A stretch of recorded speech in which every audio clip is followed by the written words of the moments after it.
माँ बोली तुम्हें अपनी बहन के साथ सोना पड़ेगा। मैंने कहा क्या कह रही हो माँ? माँ बोली हाँ बेटा, घर की इज्जत है।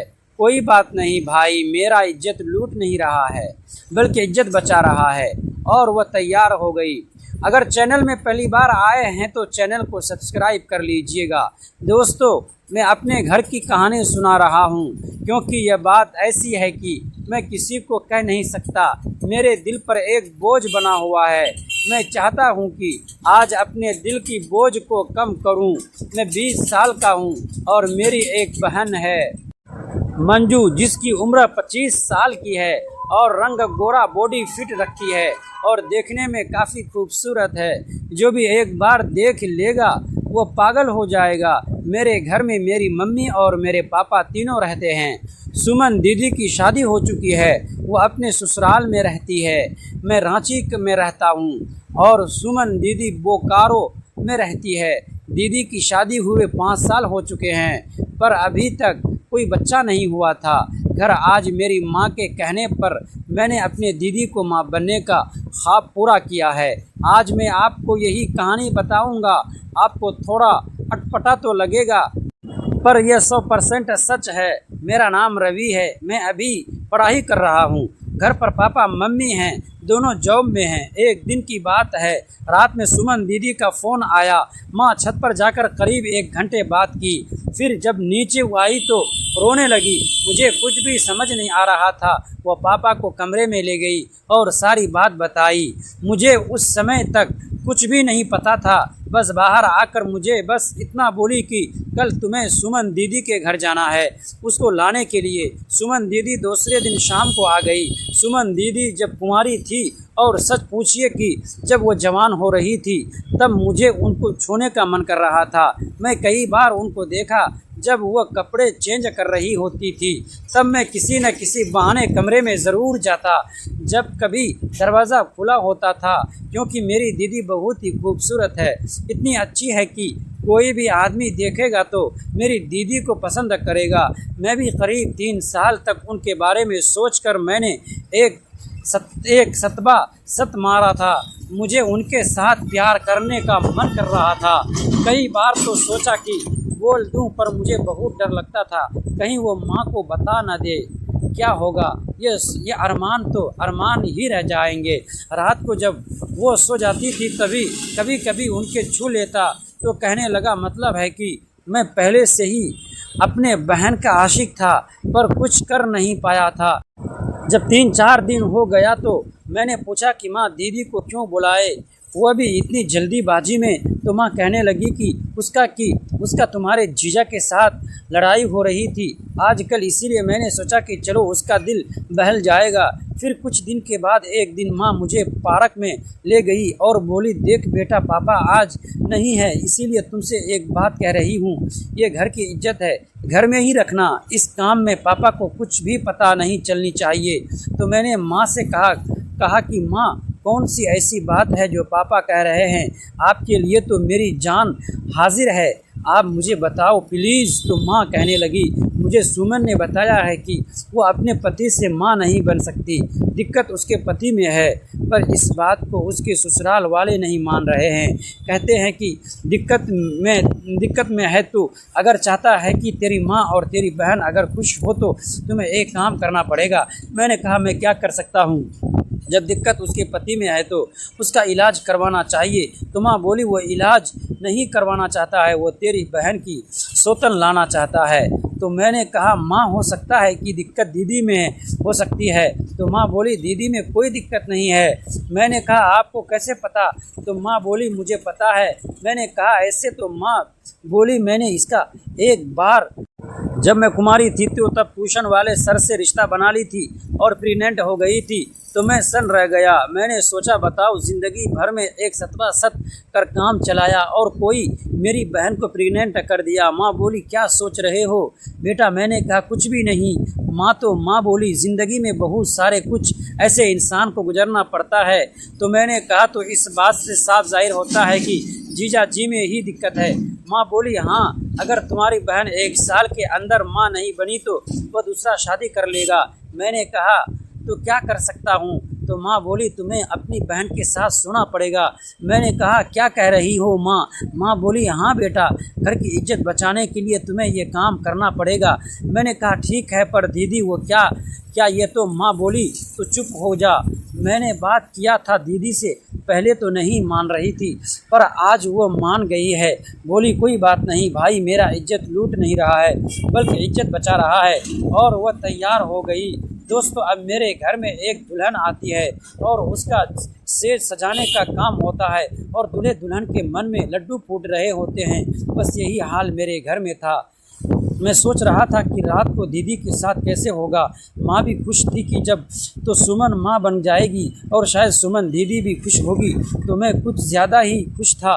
बरसों की चाहत आज जो पूरी हो रही थी, जिसको जवान होते देख रहा था, मैं उसके साथ प्यार देने वाला था। जब से तो सुमन माँ बन जाएगी और शायद सुमन दीदी भी खुश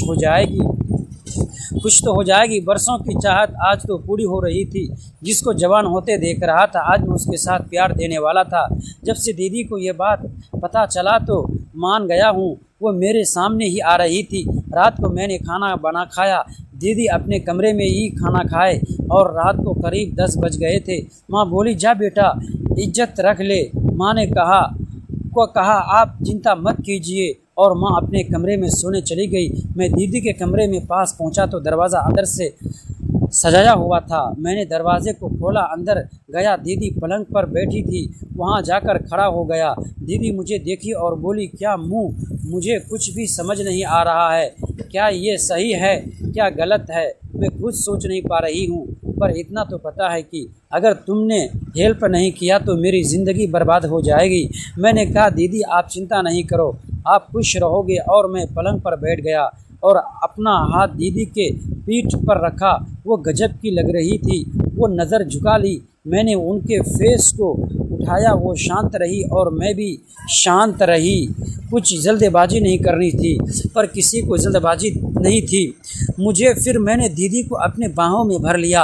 और तो आप लोग जानते हो क्या, वरना मैं उठा और दरवाज़ा बंद कर दिया और दीदी माँ बनने लग गए। आज मेरा सपना भी पूरा हो रहा था।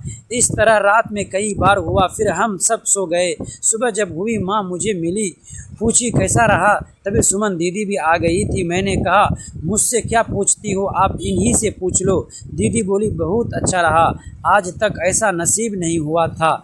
माँ बोली बस मेरा अरमान पूरा हो जाए और तेरा घर बस जाए, मेरी तो यही तमन्ना है।